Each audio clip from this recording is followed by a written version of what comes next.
Shalom to the elect of Israel, to the hopefully elect of Israel. You Hebrew Israelites, you so-called Negroes, Latinos, Native Americans, West Indian, and Haitians. You gotta give all praise and glory to Yahweh, Bahashem, Yahweh Shai, Bahashem, Rakah, Qurash. Double honors to the apostles and elders of Great Millstone, who rule well, who teach well, and a sincere salutation to all the Akim, pushing this truth throughout the four ends of the earth, the entire world, waking up the hopefully elect. And shalom to the Akwaf, who are listening and learning, the few sisters who are listening and learning. I'm Mike Zarya, coming into another lesson in true facts, faith, and edification. Lord's willing to be edifying. This is just another clip that I'm playing that these different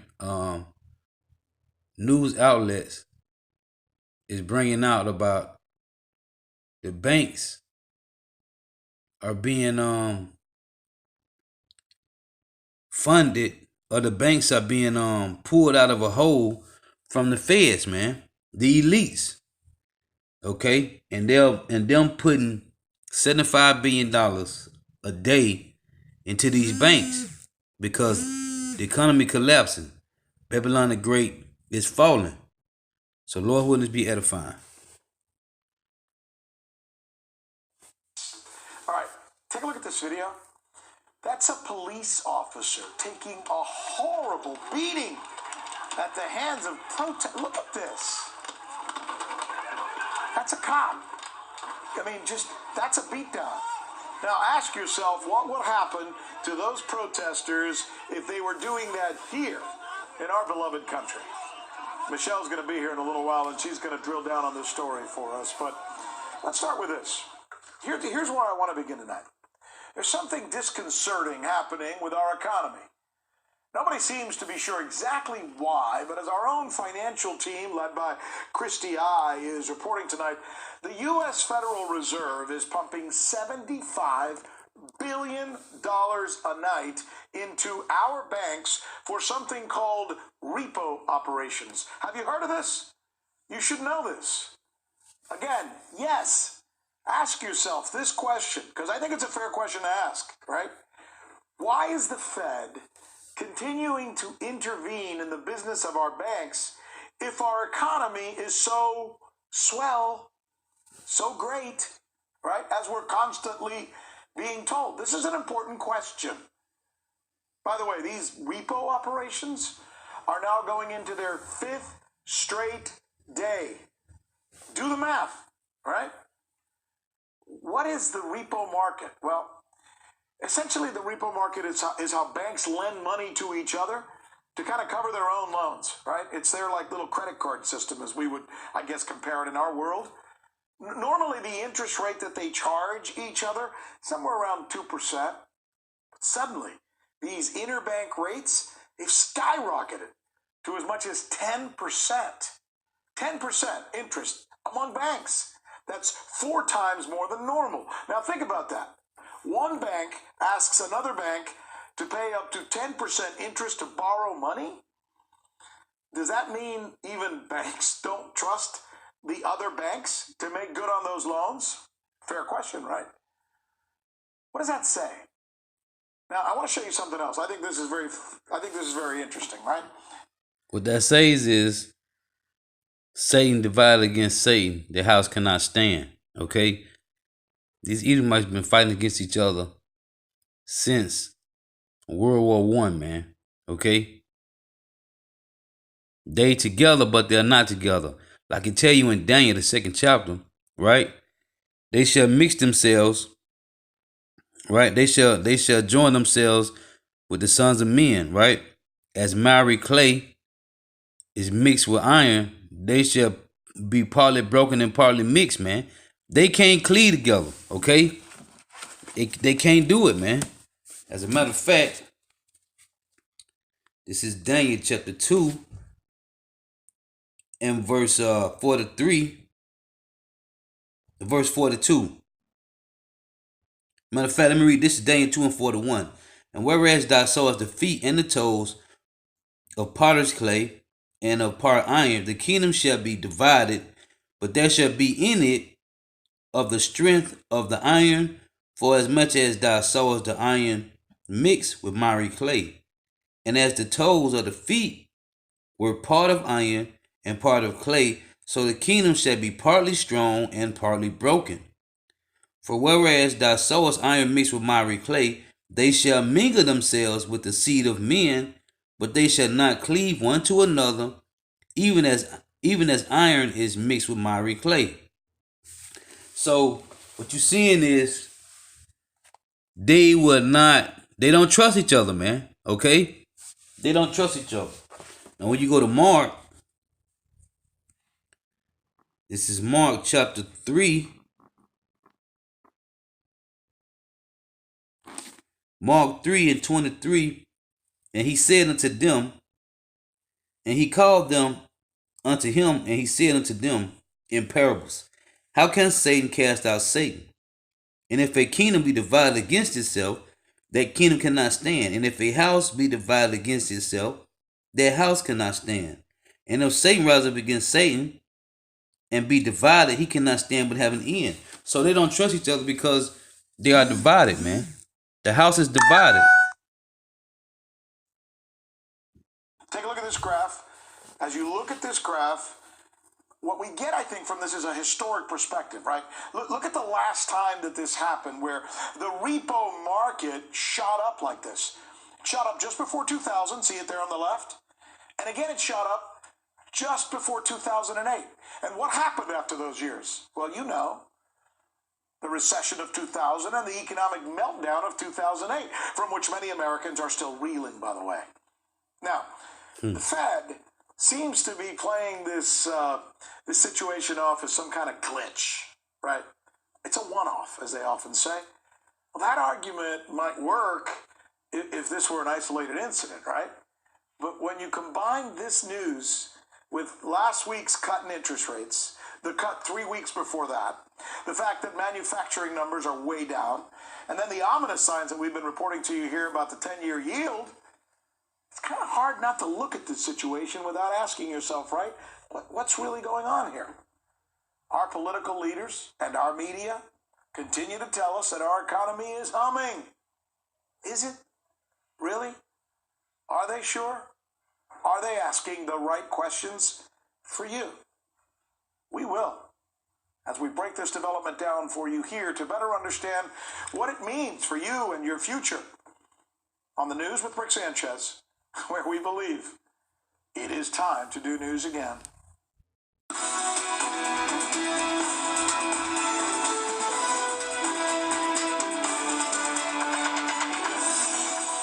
The list of the questions we think you'll be asking tomorrow. Why is the Fed pumping hundreds of billions of dollars into banks? Which bankrupt company has just left 21,000 people jobless and maybe more stranded? And are protesters in Hong Kong getting more aggressive, and if so, why? All right, we're going to kick off our A block by keeping a promise to you that we will let you know every time we see a trend story that really could affect your livelihood. It's what we do for you, right? Whether it's good or bad. If something doesn't make sense, but your politicians and the media that you are watching continue to tell you it's no big deal, forget about it, you know what? That's when you want to start asking questions. And that's what the Watchmen do, man. Okay? Bring you the truth, man. Whether it be good to you or bad. Okay? Whether it be good for you or bad for you, we bring you the truth, man. That's what Watchmen do. They keep watch and give warning and blow the trumpet. And that's what we're doing tonight. With the news that for the fifth straight day, the Fed is intervening in the business of banking. Again, this time it's called repo operations. Joining us now to try and break this down for us is Christy I. She's the co-host of Boom Bust, as you see here on RT America. All right, let's start by explaining to a lot of people who don't understand what actually is the repo market. What's the repo market? The repo market is a $1 trillion market in which the banks loan money to each other, trillions of dollars every single night in overnight loans in order to maintain their reserve ratios. So essentially, it's a system based on trust. When banks loan to each other, they take a little bit of collateral, and then the next day they'll get back the entire principal plus a little bit of interest. The interest, for the most part, is maintained at a very low rate, somewhere along 1.5 to 2%. For the most part. However, when there's a spike like this, when something like this happens, that means that there's an anomaly in the market, there's risk in the market, there's uncertainty. Because when you don't trust your counterparties, and you don't think that they're solvent, then you charge a higher interest rate. You might charge 5%, 10%, 15%, because you don't think that they'll be able to pay it back. So are you actually saying that this high spike up to 10%, if I'm charging you 10%, that means I don't trust you completely. If you came to me and said, Rick, I need to borrow some money from you.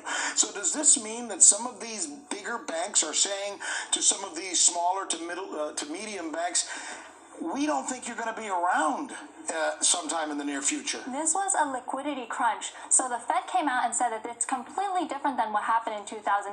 That's what happened in 2008 when none of the banks trusted each other, because there was this rumor flying around that a lot of banks were insolvent. So that's why none of the banks trusted each other. There was a complete freeze. Let me stop you for just a minute, Christy. If you guys could, let's put that up. Let's put that graph up real quick that shows what we're talking about. So explain to us. You see, there is, if you see something happening just before 2000, and again, just before 2008, right? What is that?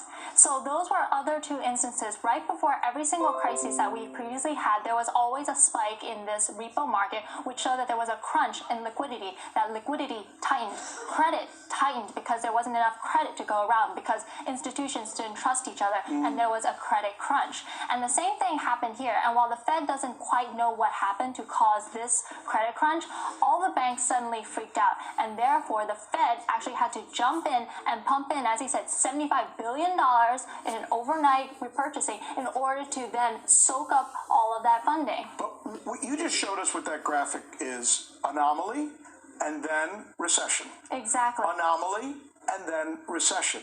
What you're telling us has been happening for the last 5 days is anomaly. Yes. Do we have a recession coming? This has been a huge recession, and many people think that this was the fault of the Fed. The Fed should have known better, but no, the Fed actually over-tightened the market. They started tightening since last year all the way through December, actually until July, actually. They've over-tightened the market, so now the reserves at the bank are at near lows, and so at the same time you have a huge inflows of government treasuries coming out, and therefore the banks need to soak up all the treasuries. So now they have a liquidity crunch. The banks don't have enough money to go around. The classic argument that we're looking at here, that I think a lot of people who are watching this conversation that you and I are having right now, is do we want our government to interfere? Because that's essentially what they're doing, to try and save our economy, save us from a recession. Or do we want them to stay the hell away and let whatever happen, happen? Well, I think the bigger question is, even if the Fed wanted to interfere, can they actually do anything about it? Because as we said, the Fed has been trying to lower rates for this entire past year. They said we want to lower rates, lower rates, lower rates. But in actuality, they actually lost control of the very rate they planned to manage. They wanted to lower rates. Instead, the rate just shot up to the moon all of a sudden, and they had no control over it. So that kind of shows how inefficient the Fed is, how broken this entire policy is. And so more importantly, one should ask themselves, how stable is this entire full economic debt load that actually rests on top of this benchmark rate? I can't help but just think, from a total rudimentary standpoint, that if I know that my government is having to come in to, in essence, feed money into my bank, liquidity as you experts would call it, I should be concerned. Absolutely. And $75 billion, that was only one day. In total, in the last 5 days, they pumped in $300 billion into the entire system.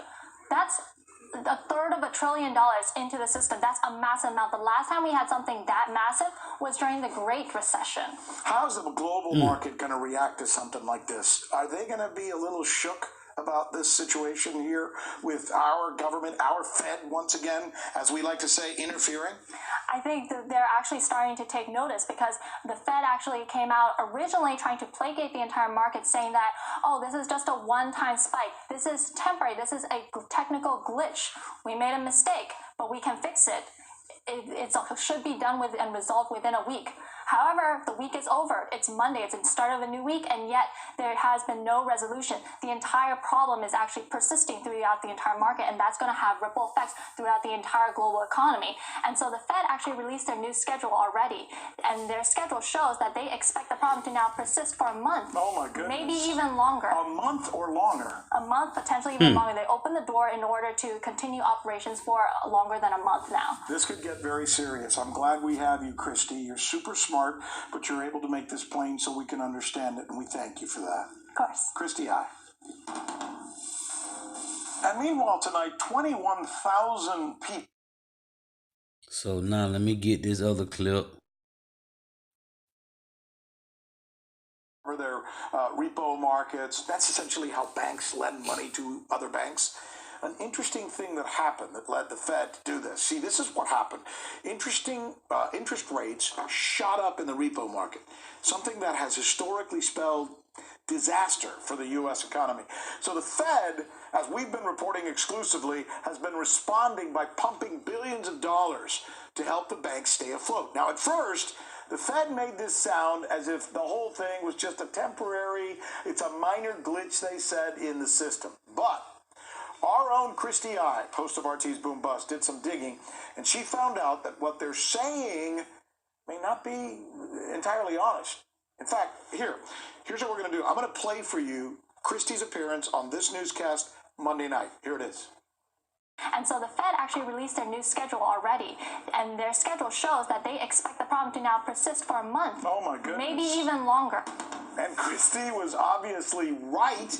She's joining us now to tell us exactly how right she was. So what's going on now? So the problem has continued this entire week and has actually gotten worse. And while most of the media and even Fed officials, they actually came out and tried to placate the market, saying that, oh, there's absolutely nothing wrong. It was a simple supply and demand error. And some of them blamed it on potential corporate tax day, and some other even blamed it on Treasury settlement dates.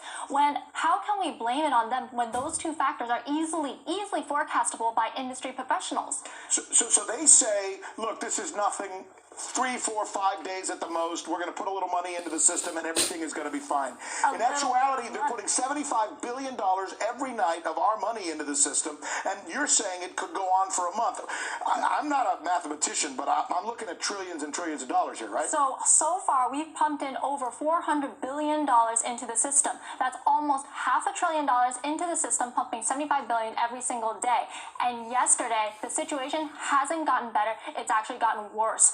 Worse enough that they actually implemented term repos, something that they haven't done in over a decade. What does this mean for the economy, for the average guy out there trying to make a living and take care of his family? I can imagine if they're putting this much money, Christy, into banks, the banks must not be in that great a shape. Exactly. The banks are experiencing a liquidity crunch right now, and the situation potentially will even get worse as the month progresses, because as we approach month end, the banks have been previously holding back because they don't want to stick their hands under the Fed's liquidity spigot in fear that, if a reporter hears, a client hears, or maybe my partner lending bank hears that I'm taking money from the Fed, they might think that I'm in a liquidity crunch. Banks don't want to do that, so they have now been holding back, but holding back to the tune that they are now asking for $190 billion a night. This is good reporting on your part. You're really doing a great job on this story and kind of leading the way, by the way. Does this usually signal, you know what I'm going to ask you, does this usually signal some bad times ahead, recession maybe? It does signal that there is something inherently wrong with our current credit system and our current funding system, especially since right now the banks, they do not have enough excess reserve capacity in order to cover these very short-term loans. You've been all over this, by the way, and I'm just wondering, is there any possibility that this will actually come to an end at some point? How long can this continue? Exactly. So the Fed originally said that they were only going to do this for temporarily. It was going to be a temporary operation. But so far, yesterday they implemented term repo, and today they actually doubled it. Term repo was an additional $30 billion on top of the $70 billion. Today, they increased the limit. So now, instead of $30 billion, they increased the limit to $60. Instead of $75 billion a night, it's now $100 billion a night. So this could go on for months? Wow. Exactly. With no end in sight, because the truth is that the Fed lost control of the very rate that they were mandated to manage. And this is a story that generally is not being reported, even by some of the business networks, And here we've been now for 3 days giving it to the American people, and I think it's something they really ought to know. Good job. Well done. You're really all over this story. You ought to, you deserve kudos, as they say, or props for this reporting. Babylon, the fall of Babylon, man, has really taken flight, man. This is finna get bad, man. Okay? This is finna really get bad. And what you have to understand is the elites is going to crash the dollar, the petrodollar, so they can bring in the one world currency, man. So though it seems like everything is going off, they doing this, man, so they can bring in the RFID microchip. Okay? They got to bring in the mark of the beast, man. Hey, so Lord willing to edify. Got to give all praise to Yahweh, Bahashim Yahweh Shai, Bahashim Rakakwadash. The honors to the apostles and elders of Great Millstone who rule well, who teach well, and a sincere salutation to all the occupants pushing the truth throughout the four winds of the earth. Hey, you see what's going on, man. Isaiah 47:1, come down and sit in the dust, O virgin daughter of Babylon, man. North America, Babylon the Great. This is the fall, man. Okay? And they're falling fast like lightning, man. And when you go in Ecclesiastes 12, man, right? As a matter of fact, let me read. I'm gonna close on this. This is Ecclesiastes chapter 12.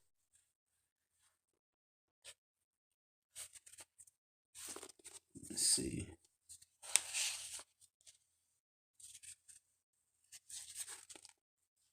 Ecclesiastes 12 and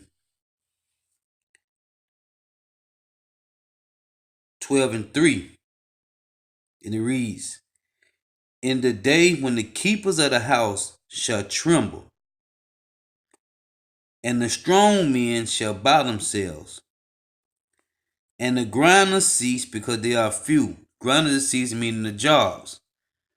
And those that look out of the windows be darkened. Right? This is going into the elites. Read again, Ecclesiastes 12 and 3.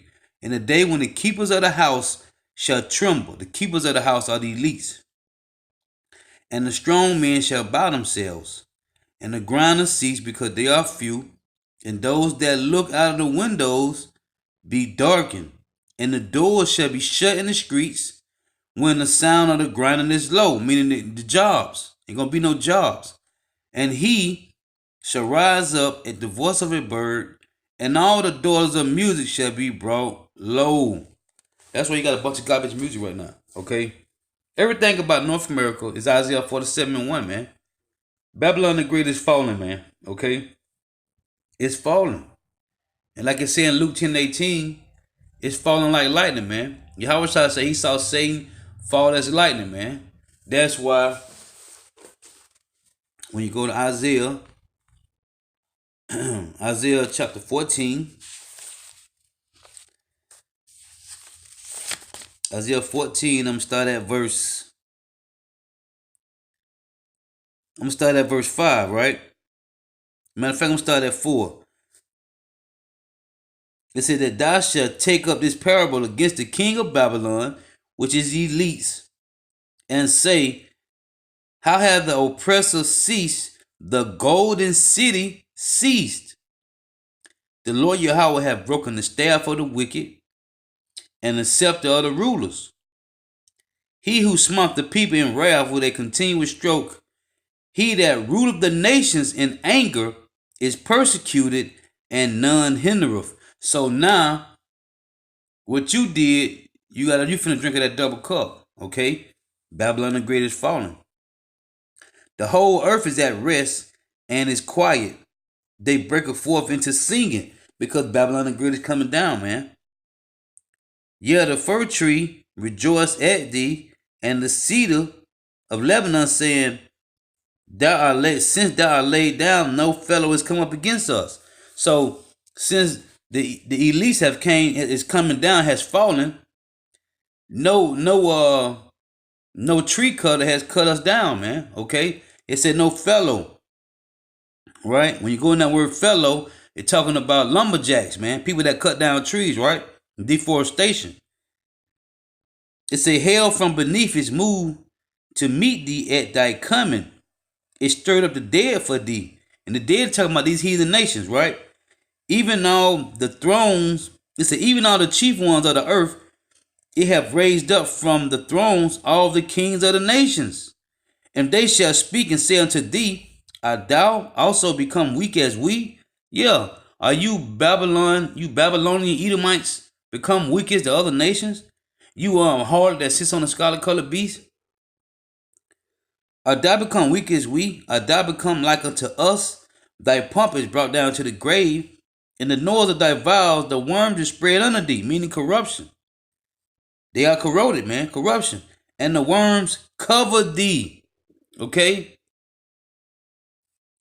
And the worms is covering Babylon the Great, man. Verse 16. They that see thee shall never look upon thee and consider thee, saying, is this the man that made the earth to tremble? That did shake kingdoms? That made the world as a wilderness? Who destroying the earth? The elites, the Edomites. And destroyed the city thereof, that opened not the houses of the prisoners. Okay, now you go to Jeremiah, real quick. This is Jeremiah chapter 50. Actually, Jeremiah 51 in verse 25. Behold, I am against thee, O destroying mountain, saith the Lord Yahweh, which destroyeth all the earth. And I will stretch out my hand upon thee and roll thee down from the rocks, which the Lord is marking you when he say from the rocks, because you are cave dwellers. Caucasian mean cave dwellers. And will make thee a burnt mountain. Okay? He said what? Which destroyeth all the earth. Okay? He will make you a burnt mountain. Hey, when you go to Revelation 11 and 18, it says this.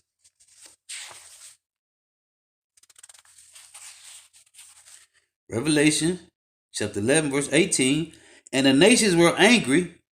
That's why I said hell is about to meet thee at thy coming. Talking about other nations. It said the chiefs of the earth, all the kings of the nations, man. And the nations were angry, and thy wrath is come in the time of the dead, that they should be judged, and that thou shouldest give reward unto thy servants, the prophets, and to the saints, and to them that fear thy name, small and great, and should have destroyed them which destroyed the earth, man. Okay? So, hey, man, the Esau Edom rulership, their kingdom is crumbling like cornbread, man. Okay? Like some bad made cornbread, man. Okay, so with that, I'll pray to Yahweh Bashim Yahweh Shai Bashim Kakadash. Shalom.